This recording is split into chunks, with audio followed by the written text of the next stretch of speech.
வணக்கம்மா, நான் உங்கள் அம்மு தோட்டம் சேனல் பேசுகிறேன். நம்ம இன்றைக்கி தோட்டத்தில் பூக்கள் வைப்பதை பற்றி பார்க்க போகிறோம். பூக்களே நமக்கு பயனுள்ள பூக்களாகவும் இருக்கணும்ல, பூஜைக்கு தேவைப்படும், பூஜைக்கும் நமக்கு பயன்படும், நம்ம கண்ணுக்கும் அழகாக இருக்கணும்னா நம்ம செம்பருத்தி வைக்கலாமா. இது செம்பருத்தி, இதெல்லாம் ஹைப்ரிட்டு. இது வச்சு 2 மாதம் ஆகுது, 2-2.5 மாதம் ஆகுது.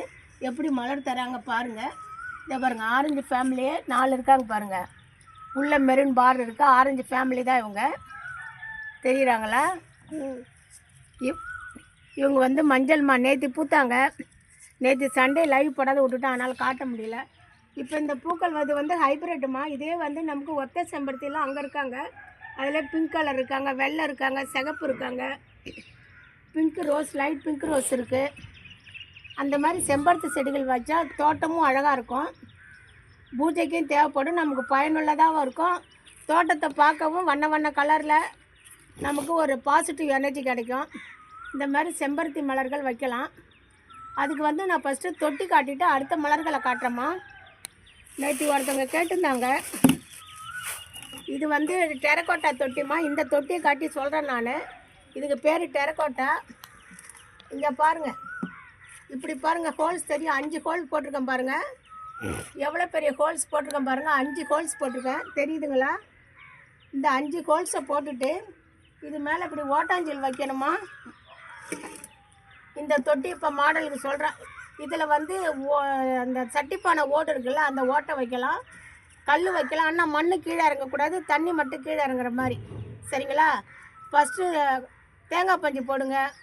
வீட்டில் உள்ள தேங்காய் பஞ்சு இருந்தால் போடுங்க, இல்லைன்னா தோட்ட கழிவுகள் ஃபஸ்ட்டு கல்லை வச்சு ஃபஸ்ட்டு போட்டுடுங்க.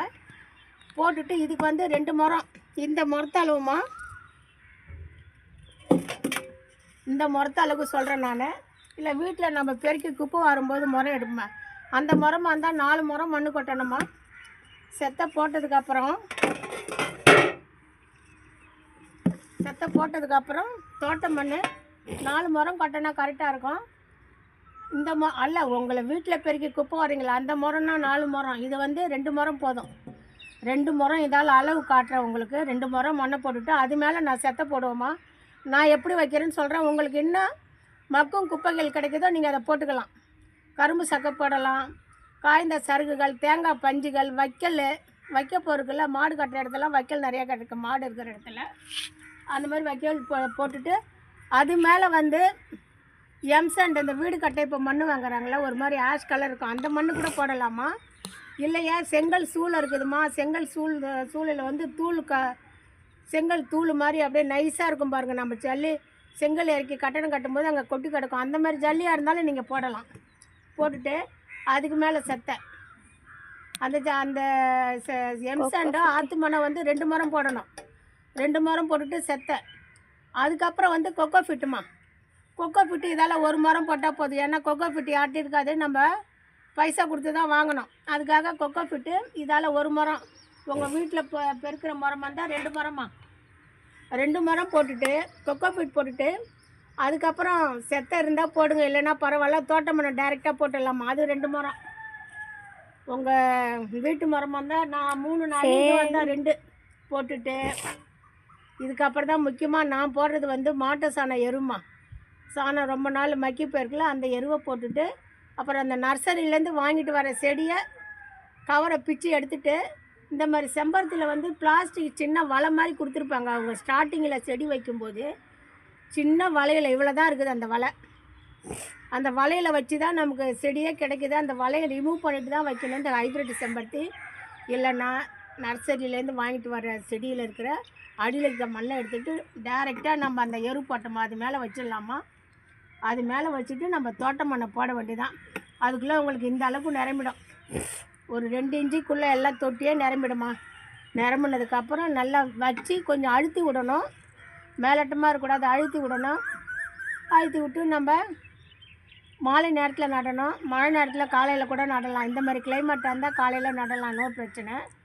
மாலை நேரத்தில் நம்ம செடி நடணுமா. இப்படி தான் இந்த ஒவ்வொரு செடிக்கும் நீங்கள் கத்திரி செடி மாற்றுறதா இருந்தாலும் சரி, தக்காளி செடி மாற்றுறதா இருந்தாலும் சரி, மிளகாய் செடி மாற்றுறதா இருந்தாலும் சரி, இந்த மாதிரி தான் ஒரு தொட்டி மாடலுக்கு நான் உங்களுக்கு அளவு காட்டுறேன். அந்த ஹோலையும் காட்டிட்டேன். இதில் தாம்மா வைக்கணும். இப்போ 2வது விதை போட போகிறீங்க. ஒரு தக்காளி விதை, மிளகாய் விதை, கத்திரி விதை, வெண்டை விதை கிடைக்குதுன்னா இந்த அளவுக்கு போதும் உங்களுக்கு. இந்த அளவுக்கு போதுமா? இதில் பாருங்கள் எப்படி 3 ஹோல் போட்டிருக்கணும், தெரியுதா பாருங்கள், தெரியுதா? இந்த ஹோலில் ஓட்டாஞ்சலில் வச்சுட்டு இதில் கொஞ்சம் கொஞ்சம் அந்த அளவுக்கு வேணாம், உங்கள் கையால் அள்ளி போட்டாலே தெரியும். இது ரொம்ப இந்த அளவுக்கு வந்தவுடனே இதில் விதையை தூவிட்டு, மிளகாய் விதையை அப்படியே தூவிட்டு அது மேலே ஆரம்பித்து மண் போட்டுட்டு தண்ணி ஸ்ப்ரே பண்ண வேண்டியதான். லைட்டாக தெளிக்கணும். துளிர் வரும்போது தண்ணி ஸ்பீடாக பட்டால் துளிர் உடஞ்சிரும். லைட்டாக தெளிக்கணும் இந்த தொட்டி, சரிங்களா? இது வந்து விதை போடுறதுக்கே வச்சுக்கலாம் நீங்கள். இந்த மாதிரி சைஸு க்ரோ பேக்கும் இருக்குமா, அந்த மாதிரி சைஸில். ஒரு நிமிஷம்.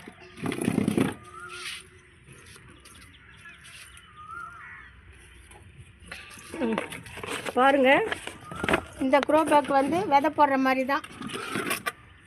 இந்த க்ரோ பேக்கையும் வச்சுக்கலாம், இந்த மாதிரியும் வச்சுக்கலாம். விதை போடுறதுக்கு உங்களுக்கு வசதியாக இருக்கும்.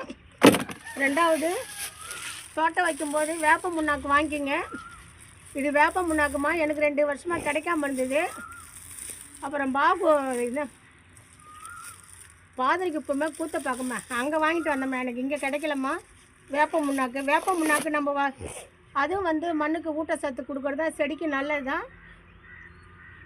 செடி தண்டை விட்டு கொஞ்சம் எட்ட தள்ளி வேப்ப முன்னாக்கு போட்டு மண் போட்டுடணும்.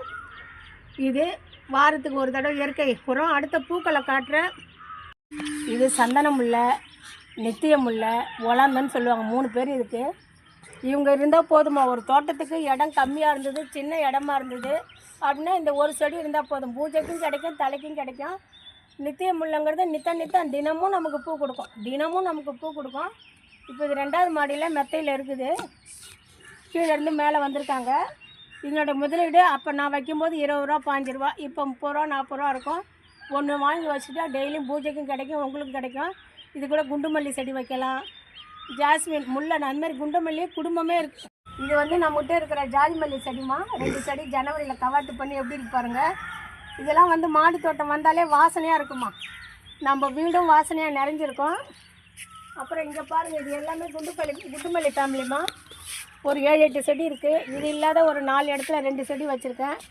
இது விருவாச்சி, குண்டுமல்லிலாம் நிறையா இருக்குமா. இந்த மாதிரி நீங்கள் பூக்கள் வைக்கலாம். இந்த மாதிரி வச்சு பயன்பெறுங்க. ரொம்ப நன்றிம்மா. இது என்னுடைய தோட்டம், அம்மு தோட்டம் சேனல்.